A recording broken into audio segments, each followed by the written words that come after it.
Welcome to The Truth in This Art, your source for conversations at the intersection of arts, culture, and community. I am your host, Rob Lee, and today I am thrilled to be joined by two guests. First, she is an internationally acclaimed spoken word poet, teaching artist, and actor of film and theater.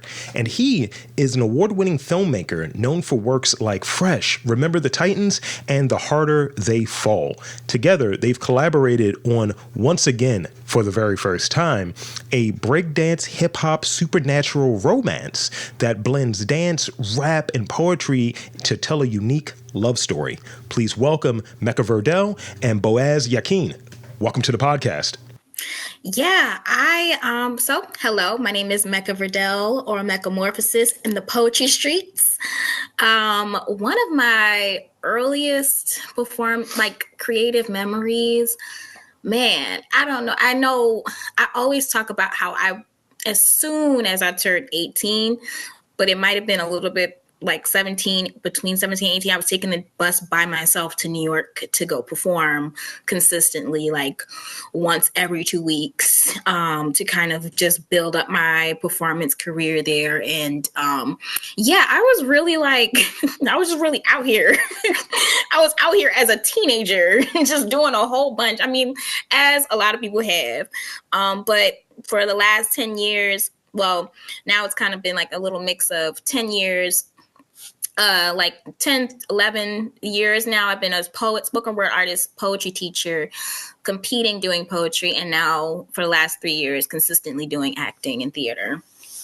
Well, I'm kind of in the family business. My parents were pantomimes when I was a kid, and I was actually being taken on tour with them before I could walk. Which are not memories I actually remember. But my first actual real memories are from when I was about 3.5. My father was brought in to direct an off-Broadway show called Jacques Brel is Alive and Well and Living in Paris in the 60s. And it turned out to be a really big success, his biggest success. But I still remember being 3.5 years old and watching him work with the singers and actors on stage. And he was an expert in movement for actors because of his mime background. So for me, doing the kind of movies that I've done in the last couple of years, like Once Again, which I just did with Mecca, and the movie I did before this called Aviva, which is also a very heavily dance-oriented film, it's like I've kind of come full circle from some of those early experiences I had with my parents as a kid. Thank you. I now can remove that rapid fire question about mimes that I had left. So you got me. You're making my job easier already. Boaz actually reminded me of something. Just the fact that my mom would bring home like all these random DVDs of just old theater, old plays and stuff. So the first time I watched Funny Girl, Barbra Streisand, is when I knew I was like, yeah, I want to be an artist, an actress. And then from then on, whenever we watched Martin, for some reason, I would reenact the whole episodes for them, like just in front of them while it was playing on TV. So I was like, oh, that's a better early memory. So you've actually doubled up. You're giving me more. You're giving me, say, this is the point of that question. We get those extra details. It jogs memory. Yeah. So I'd be remiss, since it's a nice sort of segue point. Boaz, you mentioned Once Again. So let's talk about sort of going right into it. Sort of the, as the writer and the filmmaker, just what was it about this story that resonated with you and made you want to bring it to life? And I have a second part for Mecca specifically, but I want to at least start there.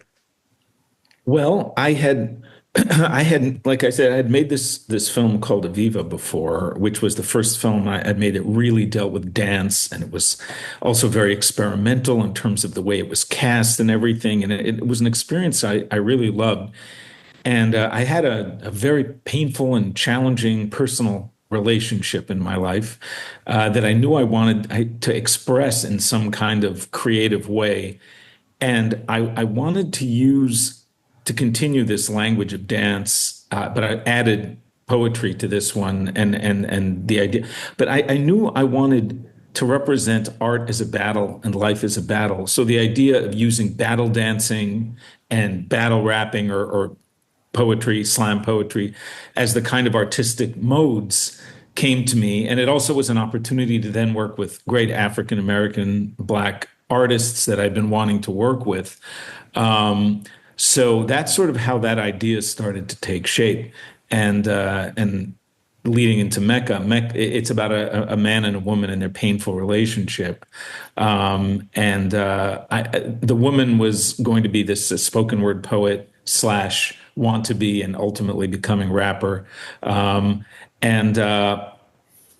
to find someone that could do that believably and also act. Luckily we were able to find Mecca because she really combines all those elements really just beautifully. Thank you, and yeah, I have to lobby it over to you, Mecca. Let's hear it. Well, so you're playing Naima, right? Yes. So tell us about that, and what was the draw? Obviously, I think Boaz kind of covered a piece of it, but what was the draw for the character? The draw was that I was in the draw was that year I literally dropped everything to just do theater and acting. And by the middle of me doing Romeo and Juliet, I get this email asking me to audition for a film that's paying. Okay. And I said, oh, I'm doing this. I don't care what it is. I'm doing it. But then, over the initial attraction that it was an opportunity, it really was a thing where it's just like, wow, this is yet another project that feels like it's talking directly to my life. And then also the fact that, I have yet to be in a play that didn't feel like it was speaking to a certain part of my history and how I'm feeling about myself. And for this script, it definitely helped me. I remember when we were talking about where the script came from, and Boaz kind of joked with me about how I was too young to have gone through, what they have really gone through in the film yet. But the thing is, I had a pretty bad friendship breakup. And, that was enough to kind of really change and rock my world a little bit, not just a little bit, but a lot of it. And, provide me enough to kind of really think about that, along with a lot of painful relationships that were happening around that same time. And it kind of being this great way to kind of express myself through that emotionally. And also the fact that I could literally play myself while also challenge myself too as an actor and really push myself creatively. Thank you. And I have sort of a follow-up to that. It's kind of gauche to ask because it's kind of funny. How did you prepare prepare in a way of, you kind of touched on it a second ago. It's kind of playing myself, kind of drawing from sort of real experiences, but how did you prepare for it?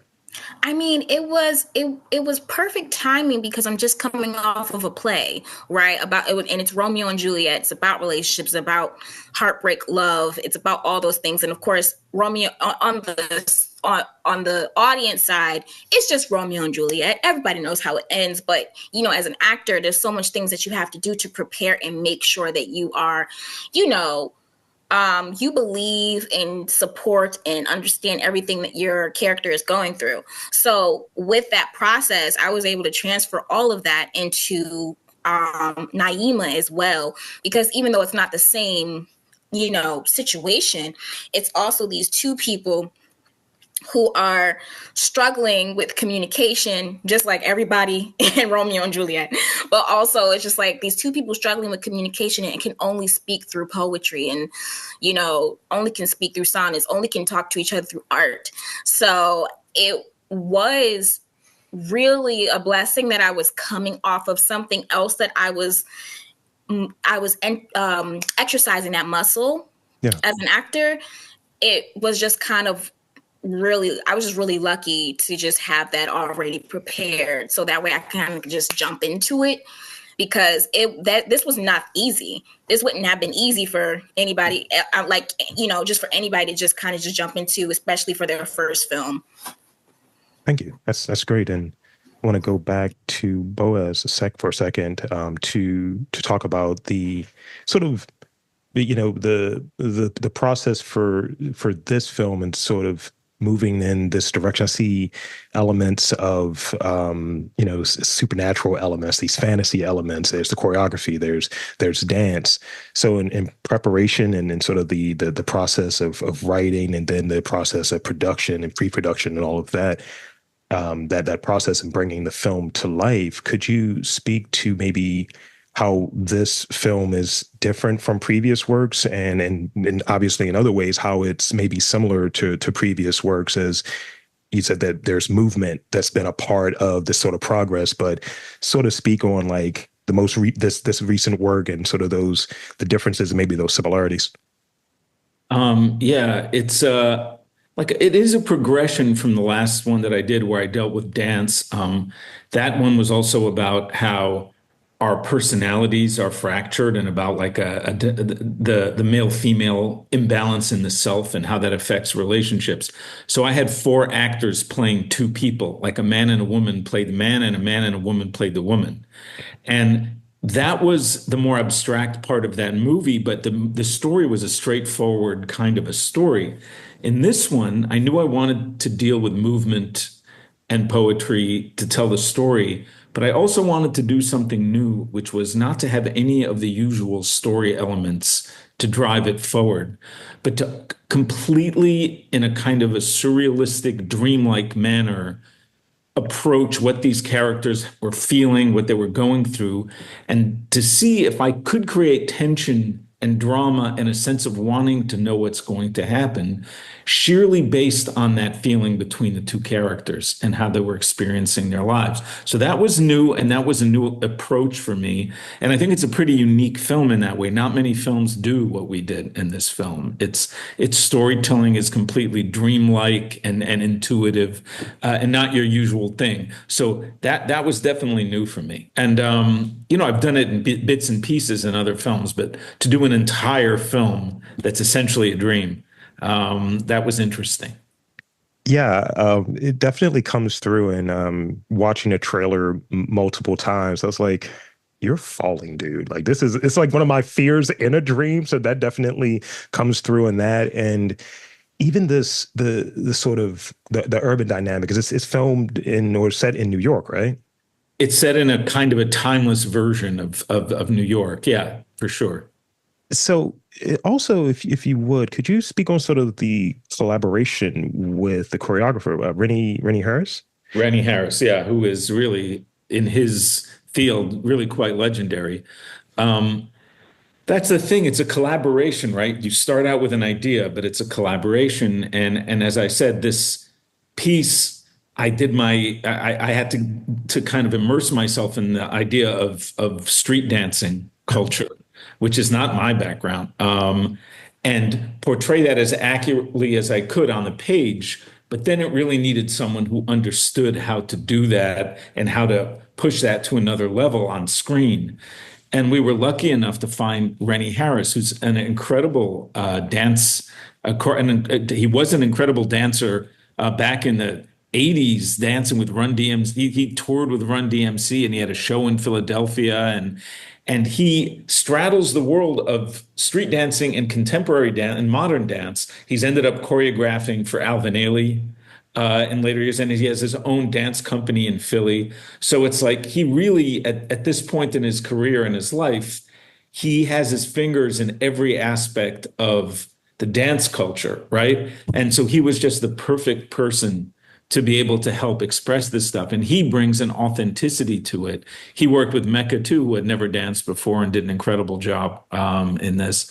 But he was the one who really brought the authenticity and the texture that makes this whole film balance between the sort of the street and the sky, so to speak, I love that, the balance between the street and the sky. And as a proud owner of two left feet, right?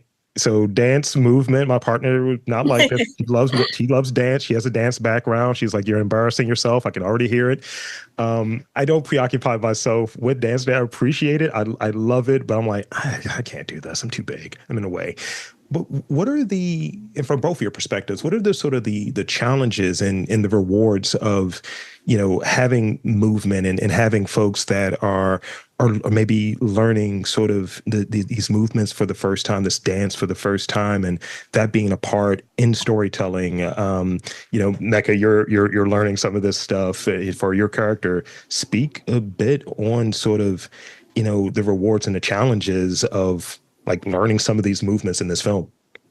I think the first thing I noticed, I just love Rennie's storytelling, right? So the way he had so many stories that went with the movements and why he picked them.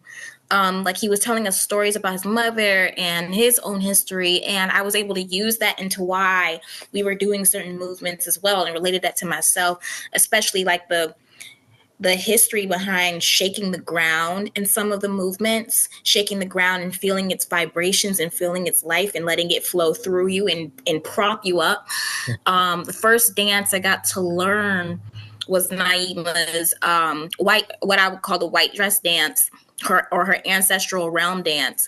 And by the end of it, I was always so emotional because I think, a lot of times we walk through life and we're just using our bodies as utilitarian things.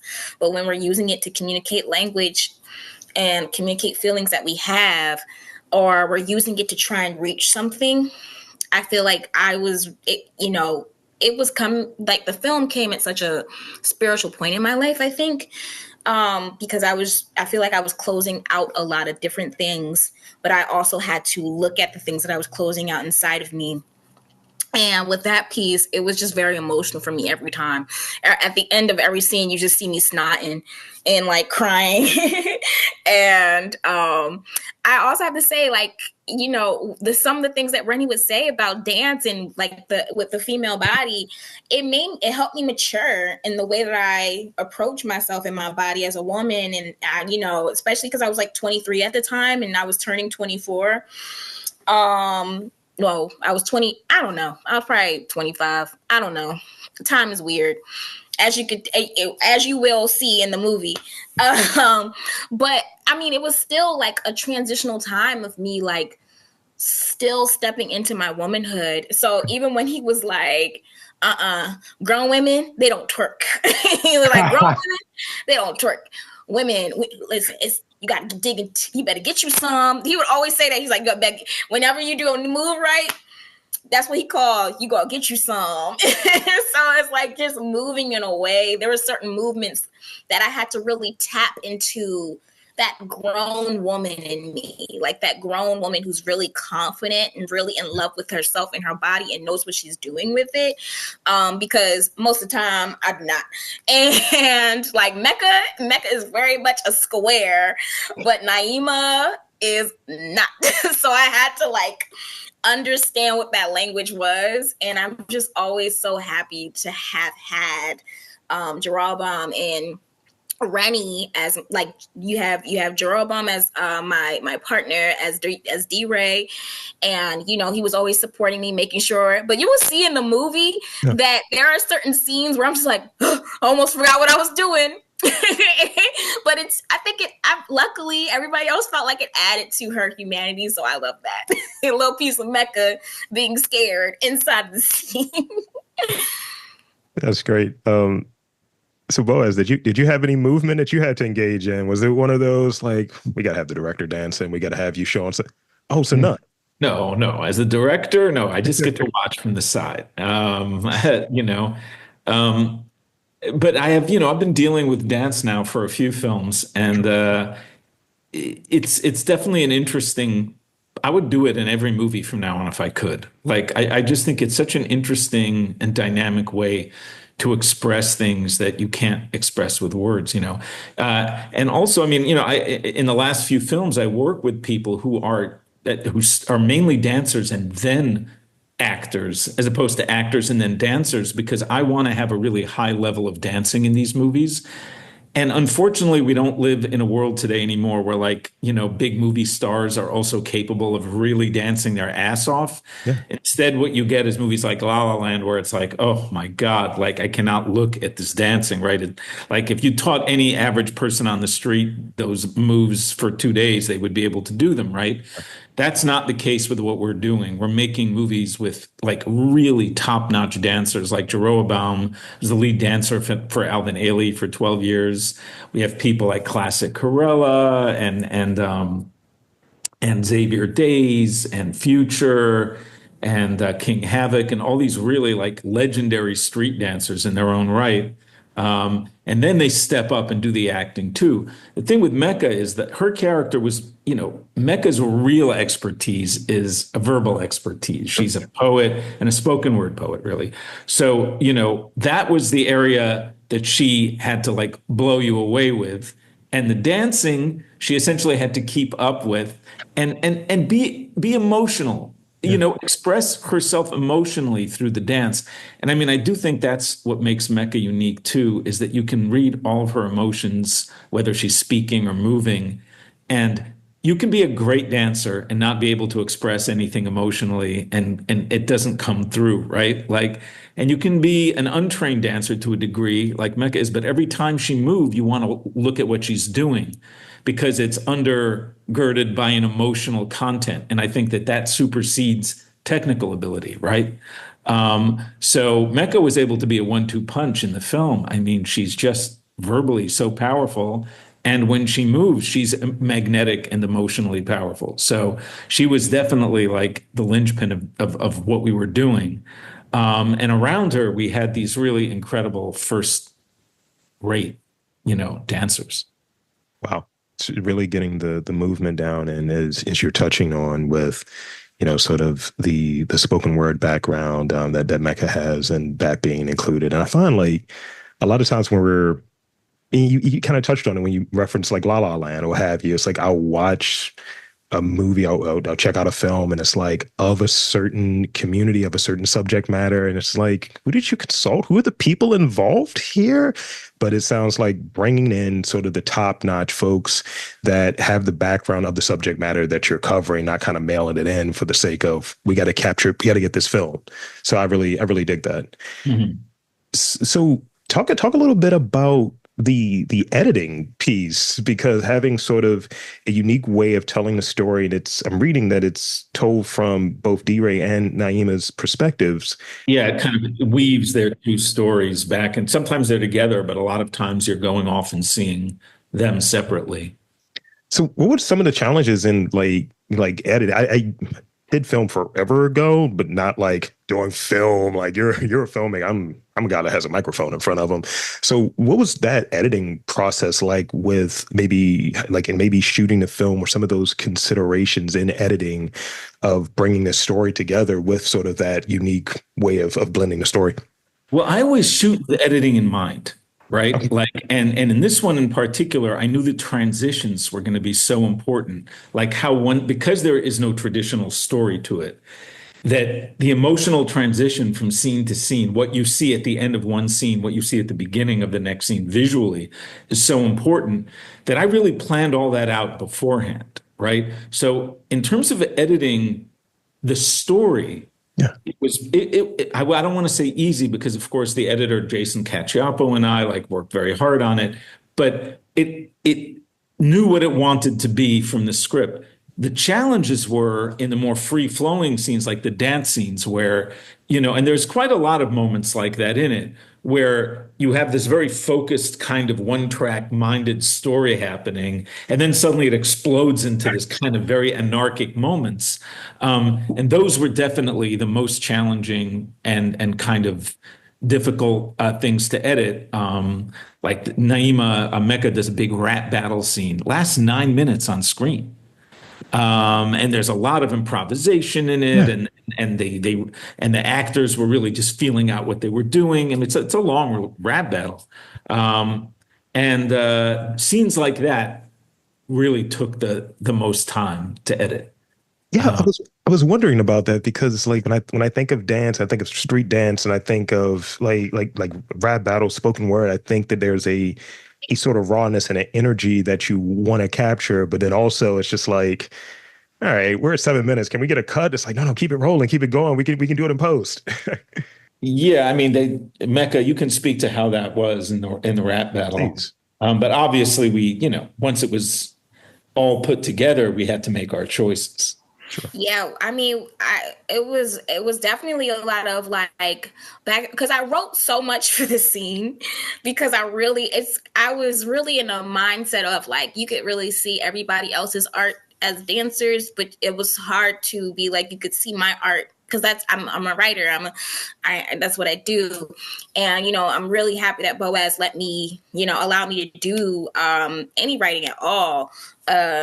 In a Loud, I film. was asking. I needed that. I was begging, please help make this Oh, better. I mean, but you didn't need, that's the thing. Like somebody had, I remember somebody had said something when I was telling them what they could do. They could snap if they hear something good. And somebody was like, do you snap when you hear Boaz's work? And I said, absolutely. Cause I'm like, you didn't need, and especially, so there's two sections in the poetry section, my poetry monologue. There was only two things that I wanted to tweak because I knew it would be more impactful to me as a woman and a woman hearing this from myself. That was the only thing that I had to think about. The poem itself, though, is really profound, and I feel like it's a great work. And then when it got to the rap battle part, I went crazy because because I'm from Baltimore. And it's just I'm an Atlantic City Baltimore hybrid, raised off rap child. I couldn't have people coming up to me, and that I know in the hip hop scene, in the poetry scene, being like, yeah, so you wrote your own stuff, didn't you? I'm like, yes I did, yes. I can say it because it's just so funny. It's just so funny, but I'm really proud that it's crazy. It was like I feel like a lot of what was happening was so intuitive and spiritually led. Y'all always talk about like how, finding the right places to shoot and film, how lucky we all were. But I feel like it was just we were just we were all just so intuitive with each other and really allowed each other the space to discover something new. And mind you, I had this fantasy of myself as a battle rapper for like years. And there's a scene that they actually have in a trailer where I say, why am I even talking to this nigga? And I'm like, because I've had that fantasy in my head that as a battle rapper, I would just ignore my opponent and just start rapping to the crowd. And then also there's something in there where I clap like this. And it's like, I consider that like a really petty clap, like, okay. And the fact that people got it, like understood where I was coming from with that, like, it's just like the ability to be raw and tap into something that I'm not like at all. It was very freeing. And I feel like that this whole film process, I learned to trust myself so much because people trusted me. And I only heard maybe one or two lines that got edited because I probably added too much in the bar for it to make sense. Like I had this whole Pitbull line that was in there, and I was just like, I'm glad y'all took that out. I'm glad y'all took that out. That was going on a little bit at that point. It was just so. You remember? Look, you know exactly what I'm talking about too. I was like, oh no, Jason, the editor, loves rap. He loves rap, and he would obsess over some of those lines, and that was the hardest because he never wanted to cut anything out of the rap stuff. That's so cool. Yeah, but we had to because otherwise it would have been so long. So, but yeah, I gotta talk to him about that. That's so cool because I'm like, I'm glad that somebody. They saw it though, like somebody like I love editors because it's just like the right editor, the perfect, they can just see it and they know what's supposed to happen. They know what you're trying to do, and they just finesse it. That's great, and I feel like I also say that same thing. Like, why have you been talking to this guy? I almost say the same thing. Just pedally clap into the back of my hand. Yeah. City College rap battles back in the day. So I have like one real question left, and then I have a few rapid fire questions if you'll both indulge me. So this sort of last question is for both of you, and as we close, what were any of the impactful or memorable ones that kind of like stick out, like just top of mind, within the production or the sort of like the full process of maybe even from audition to production to like sort of, the film being out there, and sort of what conversations are you hoping to maybe spark or maybe contribute to, whether it's in Black love, artistic expression, art in general, dance. What are the conversations that perhaps you're hoping that this film becomes a part of? I won't evade the question, but I will say that, once you finish something, it's not yours anymore. I mean, of course I feel a sense of investment in it, and I want it to reach people and all that. But you have to let go of an idea almost even of what you want people to take away. Like it's just going to be what people bring to it. But I do feel like if I have any hope for it, it's on a creative level that people are always saying they want something different and then they're lying because they don't really want something different. They want the same shit that maybe looks a little different. I I agree. would love, I would love to have people engage with this and go, wow, it's possible to really experience and see and do something different. And it can still connect emotionally and be entertaining and interesting. And you can sit through it for an hour, 45 minutes. You know what I mean? So, Yeah. so that's something I really want to take from it. And look, I'm not a Black filmmaker, right? I'm a Jewish guy from New York City, although I've made a number of films that heavily involve Black characters and themes and so on. But I do, if I might, and hopefully don't get yelled at for this, if there's one thing that I do hope from this, it's that it opens up what people are willing to see from Black films or for films that have Black characters in them. The way it's presented, the poetry, the universality of our experience, Yeah. and the fact that it can be specific to a culture that way like Rennie and Mecca and Jeroboam like would bring the reality of it and the grounding of it, but it can be poetic and surrealistic, and it doesn't have to be a certain thing. Like a film with Black actors or a Black film, if you want to call it that, can be anything. Just the way a European film can be, just the way a Russian film can be, or a Japanese film can be, right? Like, and so for me, in terms of that, that's something that I hope people take away from this movie. It's not like it's my mission, but I really do hope that people can take that away from this. Thank you so much. And to echo, before I move to Mecca, to echo her chime in there as well. I'm on the same page. I agree so much that, and I was working on questions earlier around this topic of folks talking about we want something so different. And so it's like, no, you just want something that feels slightly packaged different. And it's part of it is the Maya concept, most advanced yet acceptable. But it's just a pastiche of the, old stuff that we already have. And yeah, I mean, yeah, and I'll say that this is a wild reference before I move to Mecca. On occasions, I like to bust the stupid dope moves. I always reference Fresh, so I follow your work for a while. Those lines are going to haunt me forever. It's a great line. It's in multiple rap songs. Oh, I love it. I'm trying not to fanboy out. I'm more of an uptown girl myself. So, it's just so funny. Yeah. I love that. No, I love that. And that's why I'm so happy that Boaz is coming to Baltimore. I just think that, and I'm so happy to be a part of like a legacy of films like this. One of my what's it called? My marketing tactics, if you will, was going to be how I am 6 degrees from Denzel Washington now, or 6 degrees from, Wicked and all these other great things. It's just, it doesn't matter if I actually meet these people, which I'm excited. Hey, if it happens, it happens. You know what I mean? But the fact that I am a part of this legacy of films, it's a win for me. And I think for me, this whole process has been more personal. I just feel like somebody saw me. Somebody knew that I had whatever connection that I have to acting that I've had my whole life. And it's just personal for me. I think what I hope people can get from this is that I have arrived. I have arrived with my full self, and I feel like I put my entire being into this process, into this film. And I saw myself. I saw myself very clearly.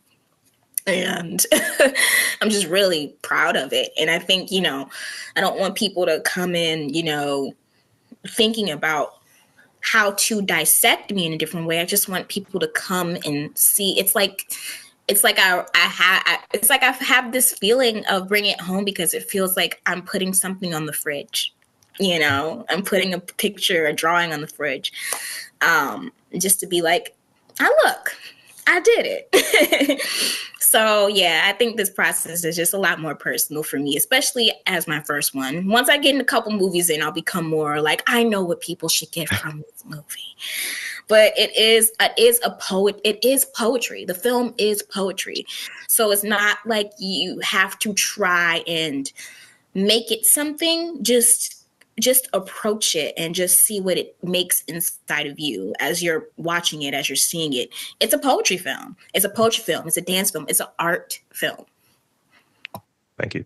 And yeah, it's one of those things when you mention the poetry piece, you mentioned sort of the, just feeling like you've arrived. It's the thing that I talk about on occasion, and diving into films that have sort of this. They have a lot of like African American, have a lot of Black folk in it. It almost has this sort of throwback quality of the subject matter while being something that has the supernatural elements, this innovative storytelling, the dance, and so on. And it just makes me think like, why are there more of these? So hopefully that's another thing that happens, because I like to dive into films. And yeah. And the last thing I'll say before I move to these rapid fire questions, this is another part of that thing I was touching on before we got started of looking at folks' backgrounds. I can say that I'm a few, 6 steps removed from Dolph Lundgren. That's another reference. Yeah, one of my favorite movies as a kid. So shout out to The Punisher back in the day. So I got 3 rapid fire questions that I must ask. I'm just, burning to ask these. So the first one I got to ask, so, NYC, right? I got the New York, sort of vibe that's there. I'm always curious about sort of minutia and people's like favorites, right? So what is like a New York staple food? Some people throw out their bagel. Some people throw out their nice slice.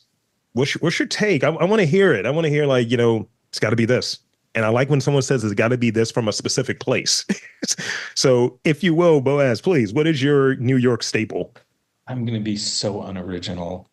But a slice of pizza, not so hot that you can't carry it with you. And you can eating a slice of pizza while you're walking through the city. That has to be the most New York, my favoriteest thing ever. Of course, I can't do it that much now because it'll make me fat as fuck. But that is my favorite thing to do. Definitely a slice while walking. I love it. So yeah, as you know, I've traveled. I've been traveling New York since I was a teenager. But whenever I go to the drama bookshop, there is a pizza shop that's around that corner. I don't know the names of anything, but I am an avid. I'm always at the drama bookshop, picking up a new book, trying to find out a new monologue, and then I go to that pizza shop right there. But when I would travel, I would always get a bacon, egg, and cheese and a milk tea at downtown Chinatown in Chinatown. So because the Chinatown bus takes you to Chinatown. I forgot what street that is at this point, but I would get milk tea because it would always be cold as hell, and a bacon, egg, and cheese. See, I like that you said bacon, egg, and cheese. I like a nice bacon, egg, and cheese, and I do walk with my pizza in hand regularly. my girl's from Brooklyn. She was just like, look, this is the way you're supposed to do these things. Like, don't Traditional way. 100%. Um, so I want to talk about time a little bit. So, is there a specific era that really sticks out, for you that just felt like creativity it was a really great time for creativity? Like some people talk about, I like the 80s because of the excess, or, for me, I like Miami Vice. I don't know. Is there a specific like time that you wish you could create or work during that time because of the creative like output during that era, if you could time travel back? Well, don't get me started on this because that's a whole other podcast. That's a whole 2-3 hour podcast. But because I mean, it's almost before my time as a creative person a little bit. But I was a kid during the late '60s, early '70s, and to me, being a filmmaker, American film between like 1966, 67, and 1981 is the height of a combination of freedom and discipline and focus and just the best kind of explosion of American cinema, And very, very much do I suffer from not being able to be making films during that era. Um, we are in the worst. I mean, the 80s was excess and all that, and kind of started to dip. The 90s had some independent film that was pretty cool, but still it was a drop from the 70s. And man, right now is the worst film has ever been, ever in the history of American cinema. It's so bad. So I won't be negative though. We'll keep fighting. We'll keep fighting a good fight and trying to make interesting things. Thank you for that.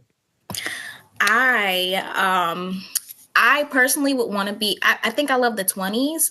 I think around that time is when, especially around I think maybe it might be the 30s. I don't know. I remember I was doing a workshop. Like it was like a couple week series workshop learning about the history of Black theater. And there was a time where it was these two Black musicals that were virtually the exact same. One came from Chicago, one was premiering in New York, and then there's one from Chicago came to New York, and they were like right down the street from each other.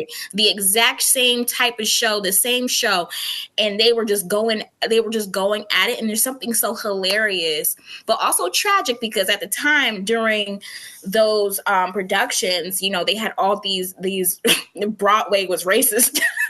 So, they were facing those challenges while also beefing with each other. And there's something so funny about that story. I have to go back into my notes and figure out exactly what those are. But that, and also I've always wanted to play, I think I want to play historical figures. I think I want to play like, a young Black woman during her first debutante ball, or like, during those times where like Black women they were organizing those types of things, or, an underground, like sometimes I have fantasies of an underground filmmaking group, like when Black people were making films and making their first films and things like that. I have imaginations like that, but they're always historical. So that's something that I really would love to do. Other than that, I secretly want to play Sister Soldier in a biopic. I think I could. Absolutely. So this is the last one I got for you too. And I'm a big fan of sort of polymaths, like especially like creative polymaths. It's like you do all of these different things, and if I'm looking for a creative boost, I'm looking at interviews. I'm looking to try to just get sort of this creative thinking, this creative and design thinking. So for the two of you, is there a book, a song, movie, or something, a piece of creative output that you return to for that kind of boost, that creative boost? It's like, I'm going to get something from this, and maybe it shows up in your work, or maybe it just kind of gets you out of a creative rut. Is there something that you return to for a creative boost? Yeah, I would say that even beyond creative, just in my in my life, my creative life, that the writer that I most go back to wow, that was so wild how you have that weird background going, and like it looked like your water appeared out of the blue, like it magically appeared in your hand. That was the trip. Sorry, so I interrupted myself, but the writer that I go back to the most when I need to feel a sense of energy and excitement and like freedom and courage to explore anything and everything personal is Henry Miller, who also wrote in the 20s, 30s, and 40s. And he's the writer that when I discovered him when I was like 23 years old, just opened my mind and made me not want to make commercial stupid movies anymore. And that I was like, that's how I'd started out. And suddenly I was like, what am I doing? And, ruined my life because I could have been rich and successful right now. But instead, Henry Miller just opened this door onto a whole different way of looking at the world and looking at creativity and art and at life. And, every few years, 3, 4, 5 years, I might not have looked at it. Then I'll just go, I got to crack open one of these books. And I always find myself, and the great thing with his books is you can just jump in at any point and open up a book in the middle. It's like, they're not really stories, so you can kind of just go in and open them anywhere. And I find myself refreshed and reinvigorated. So yeah, I would say that writer. Thank you. I love studying people's lives. So I love documentaries. I think they just really inspire me to think about characters' lives and how those things could influence a person to do something different or try something new, and then a story kind of comes out of that. Because I watch a lot of interviews, but growing up, all I watched was comedy specials, and I think that's where like I should not have been like 10 watching Def Jam, but I was, and I always was a fan of storytelling in those ways. So people like especially when I'm like feeling really comfortable and I'm just talking to people. I remember one time somebody was like, you talk like you're in a comedy special. And I was like, oh wow. I never noticed that before. And also I'm very influenced by my own dreams. I have very, very vivid, very crazy, kooky dreams, and I would write those down, try to make something out of those. And also horror. I love horror video games. I love video games. I love the storytelling in really good video games. I love finding storytelling in places where they probably weren't as prominent, back in the day, but lore has somehow came out of it. Things that allow you to imagine that there is something else behind this that is influencing this character to run in circles, rather than the fact that they never said that there was a whole story to begin with. Why fan fiction. Yeah. So things that kind of let you imagine things that or that the whole nother world. I love stuff like that. So I'll just like keep finding that, go watch a video game here and see where it takes me. Yeah. That's great. That's great. I have a few things to share with you after this. If you're said you're into horror, I got a few things to share with you. Okay, let's do it. But before we get there, I want to do this sort of wrap up. And again, thanking you both for coming on and spending some time with me. And in these final moments, there are two things I want to do. One, again, thank you both. And two, Thank you. thank you. And two, I want to invite and encourage you to share any final thoughts, any website, social media, anything that you want to share as we close out here. The floor is yours. So Boaz, if you will, if you have anything you want to share in these final moments, the floor is yours. No, I just appreciate you having us on and spending some time and talking to us. Means a lot. And we are going to have a screening in Baltimore of the film on the 21st. Mecca can tell you where your listeners where it is, but I mean, we would love nothing more than for you to for your listeners, a few of your listeners, to come and join us and see the film. We would be really grateful and appreciative. Absolutely, yeah. I mean, I pushed for this to happen because I really felt like, I'm a programmer here, I'm a teacher, I'm an artist through and through, I'm a community member through and through. And you can ask Boaz. I talked about Baltimore nonstop. It's only it's a part of me. And I think, it's important to really source my identity while I am in other places, because it fuels why I do what I do. And bringing it home, bringing it to Baltimore, even though this isn't where I was born, is where I became a real artist, like a real artist. And, pushed me to make it my career and pushed me to believe that it could be my career. I'm just really proud that it'll be here and people can see it. And, if you miss it, you miss it. Sorry. I can try to make some other things move, but. Where is it playing, Mecca? I was about to say, it's going to be at the Parkway Theatre on November 21st. We're going to have a happy hour from 6 to 7. And then there's going to be like 10 to 15 minutes of trailers from local filmmakers. We'll play the film, and then we'll have a Q&A with our producers, Boaz and myself. And there you have it, folks. I want to again thank Mecca Verdell and Boaz Yakin for coming on to the podcast to share a bit of their stories and to tell us about Once Again for the very first time. It was truly a fun conversation. And for Mecca and Boaz, I am Rob Lee, saying that there's art, culture, and community in and around your neck of the woods. You've just got to look for it.